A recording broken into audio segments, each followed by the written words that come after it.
So, good afternoon. This is American Surgery Center, December 9th, Wednesday at 3 p.m. This is our weekly event, live session for our bariatric patients who already have bariatric surgery or who are going through the bariatric surgery process. My name is Kemal Erkan. I'm the chairman of American Surgery Center, as well as the chairman of United Medical ACO. I have Dr. Isaias Irgau with me. He's our program director, and we are going to discuss another topic today with all of you. And I'm going to start sharing my screen. And so from our point, this is our volume 15. We try to divide these topics into smaller sessions, so that way you can watch them all together, or you can just watch 3-4 of them based on where you are in your process. And today we are going to do vitamin use after weight loss surgery, why it's important, and Dr. Irgau is going to tell us and educate us what needs to be, what patient needs to do and what they may be going through. So as I mentioned earlier, we are the co-founders of American Surgery Center. We have a partnership with CHRIAS, our mothership from this surgery standpoint, and our wonderful surgeons outside of, other than Dr. Irgau, Dr. Wynn, Dr. Peters, Dr. Singh, Dr. Ibrahim on the bariatric side, and we have Dr. Wade on the colorectal side. But I would like Dr. Irgau to introduce himself, so then we can start. Thank you, Kemal, and hello and good afternoon, everybody. I am Dr. Irgau. I am the president of the Christiana Institute of Advanced Surgery, or CHRIAS. My specialty is weight loss surgery or bariatric surgery. I have been performing bariatric surgery now for almost 20 years.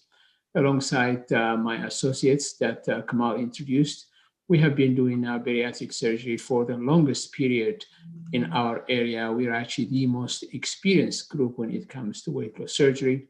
We've set up centers of excellence, not only in our surgery center, the American Surgery Center, but also in the area's main hospitals. So when it comes to bariatric surgery experience, the Christiana Institute of Advanced Surgery has been there for the longest, and it has the most experienced surgeons as well. Thank you, Dr. Irgau. So we have, before actually I go back to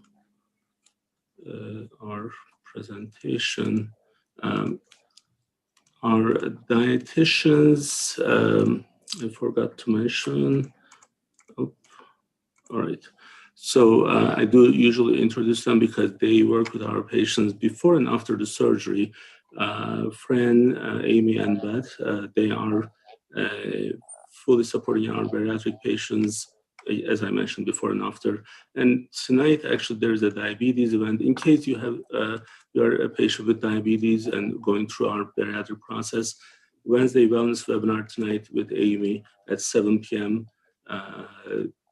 It's an online event, and you can find the event details on our social media pages.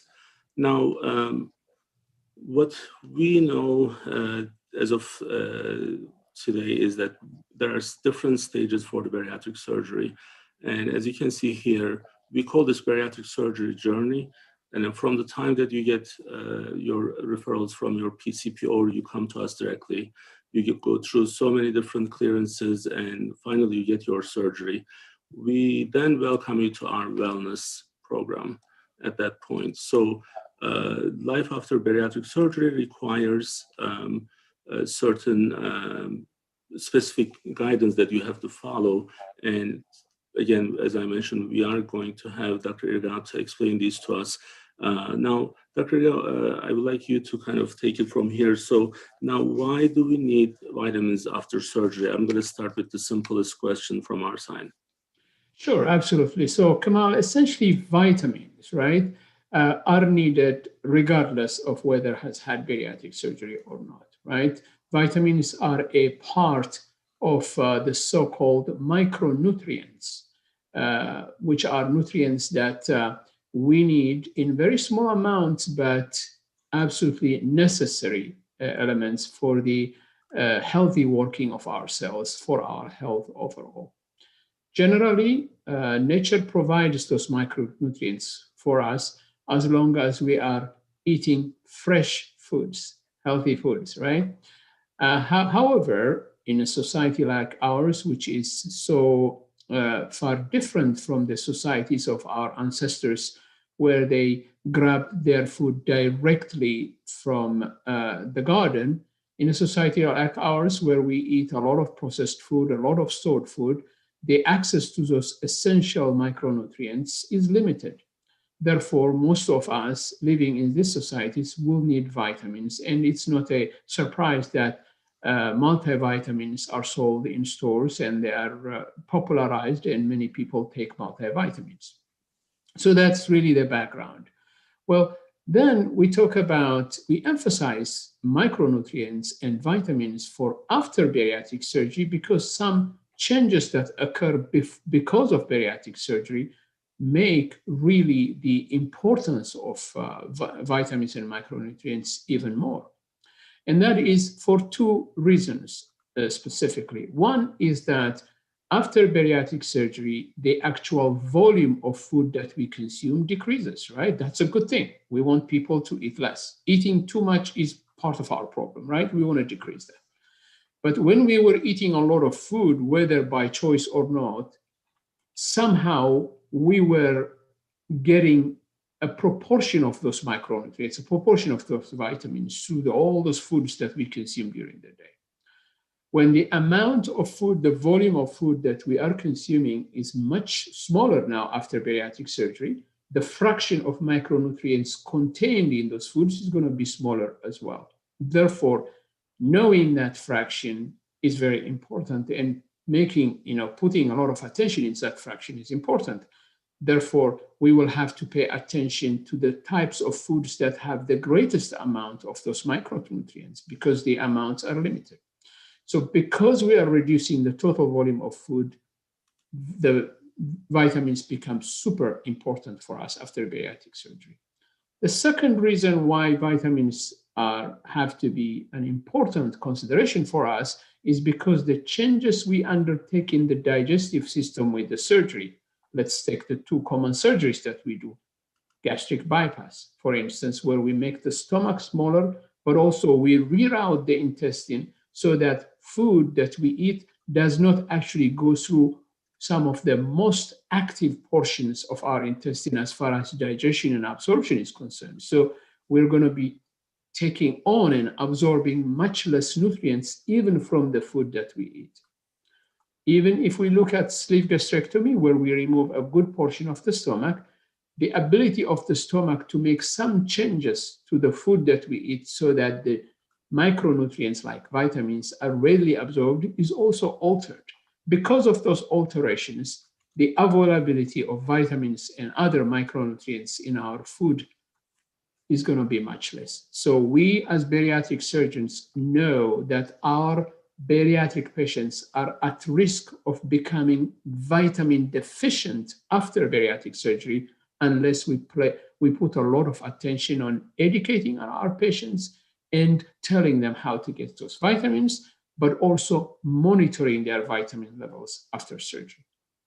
Looking at those vitamins, specifically, we talk about vitamin B12, folic acid, vitamin D, and sometimes thiamine as the more important vitamins that people are at risk of being deficient. But there are other micronutrients like minerals, like iron as well, that we pay attention to, and we can talk about that as well. So educating our patients before surgery when they go through the nutrition on the importance of being mindful about their vitamin intake is a very important part of our preparation.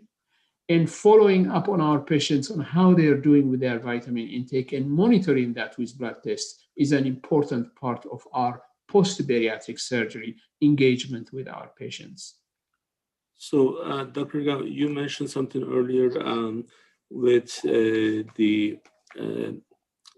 if the patients are able to get this without taking vitamins, right? So just from the fresh food and what we are if we are careful what we are eating, is it possible that someone with the bariatric surgery, after bariatric surgery, can still do that with the right choices of food, or do we definitely need vitamins? No, we definitely need vitamins, Kemal. The access to absolutely fresh food, extremely rich in micronutrients in our society, is just not there. So even with the most careful patient, as far as choice of the food is concerned, additional vitamin supplementation is essential. The best way to ensure that as a basic intervention is to have everyone take multivitamins. So take one multivitamin a day, for instance, right? That would be the baseline. Beyond that, most patients, particularly patients who had gastric bypass, will need additional B12. Sometimes they may need additional folic acid as well. Most likely they will need additional calcium and vitamin D, and particularly for young women who are still having their menstrual period, they will most likely require iron supplementation as well, because they are at risk of being iron deficient. So because we know the issue of deficiency is common, all our patients from the get-go, the first time when we see them, actually, even at the consultation, Kemal, as you know, we order a panel of blood work, right, lab tests, and that blood work includes vitamin levels as well. So from the get-go, when the patients come to our door for the first time, we want to know how they're coming to us. Are they coming to us very depleted with their vitamin levels, or do they have a reasonable reserve of vitamins? And the blood test that we do tells us that. The most common deficiency that we find is vitamin D. And many of our patients, even before they get bariatric surgery, they will find actually that we call into their pharmacies vitamin D supplementation to make sure we correct that deficiency. Sure. Dr. Irgau, the other thing is that I believe it's important for our patients to know we do follow FASMBS guidelines when it comes to bariatric surgery, and before and after. Yes. Part of that requirement, which you and I we are trying to change the name for it, is the life after bariatric surgery. And rather than calling our patients a patient, if they are a member of the wellness program. Now, what that is that even after you start losing weight, we do need you to come and see our surgeons or nutritionists on a regular basis, and nutritionists on a regular basis, so that we can actually capture what's happening in your body and how it's changing and how it's responding. Dr. Irgau, for example, in some cases with some of our female patients, they may have some hair loss after the surgery, and correct me if I'm wrong, but if it's still not known whether it's coming from the surgery or the stress of the surgery. So, but even for us to be able to help, we do need our patients to follow the specific appointments that we already set up at the discharge. So, Dr. Irgau, can you talk about that a little bit more? Absolutely. So essentially, as you correctly said, bariatric surgery is very different from the other surgeries that we do because of that long-term relationship that we must maintain with our patients after the surgery. As you know, we do other surgeries like gallbladder surgery or appendix surgery or hernia surgery, right? So the patients come in with a problem, we fix that problem, and then we don't see the patients, they go back to their primary care doctor. But when we do bariatric surgery, because we know those changes that we make with the surgery have a lifelong impact on our patients, we want to establish a lifelong relationship with our patients. Of course, in the first year after surgery, we will have frequent visits with our patients. But after that, we want to see our patients at least once a year, provided everything is going well, once a year. And one of the reasons we do that is because we want to follow up and monitor their nutritional status, particularly when it comes to micronutrients. Of course, the macronutrients are also important, things like protein. You mentioned hair loss, for instance. One of the reasons we feel that hair loss can occur, particularly between the 3rd to the 6th months after bariatric surgery, particularly with a surgery like gastric bypass or the duodenal switch, is because hair is one of those tissues in our body that has a very fast turnover. It grows, we cut it, and then more grows, and we cut it, right? For that turnover to happen, you have to have the things that make up the hair readily available, and one of those things is protein. So if somebody's protein intake is not adequate, they may find that their hair is not growing as quickly as it ought, or it thins out, right? So one of the ways to minimize that occurrence is to make sure that their protein intake is adequate. But correctly, as you said, micronutrients are also important. They are important in many areas of our body. For instance, if somebody is vitamin D deficient, right, they could have weakness of their bones. If somebody has a folic acid or B12 deficiency, they could even develop things like poor healing, but also damage to their nerves. So there are real consequences to having the low levels of these vitamins. So it is very important that we proactively monitor those things for our patients. And that's what we do, obviously, with the follow-up. So when we say we want to follow up our patients for life, it's not because we think patients will have problems necessarily. It's because their health really can be optimized only when there is an experienced bariatric program following them up, recognizing deficiencies earlier on, and recommending corrections of those deficiencies. And some patients feel that they have the surgery, they lose the weight, they feel great about their weight loss, they've achieved the goal weight, their diabetes is gone, the blood pressure medications are not needed anymore, sleep apnea is gone, they feel great and they see no need to follow up with us. Well, I say absolutely you must follow up with us, because your nutritional status needs to be followed up on a regular basis. And what we do is we do with the blood test at 6 months after surgery, and then yearly after that, or more frequently if needed. So I think the adaptation of the new lifestyle after the surgery especially is the key, right, Dr. Irgau? So yeah, we are going through a lot of different steps to get the surgery. It's so great that we see our patients losing, like the patient with 320 pounds, like 8 months later, they are 220 pounds, only if they are following certain specific guidelines that we provide them.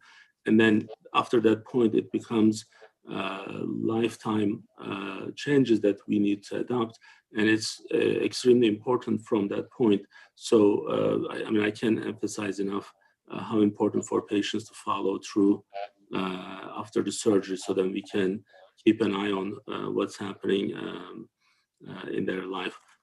Now, with the Dr. we did mention the vitamins and the deficiencies, but of course, you know, we cannot forget the water intake, right? So after I shared this a couple times, so people were asking me on the direct message, what's in Kemal's water? I did explain this, but I do want to just, I took a picture this morning.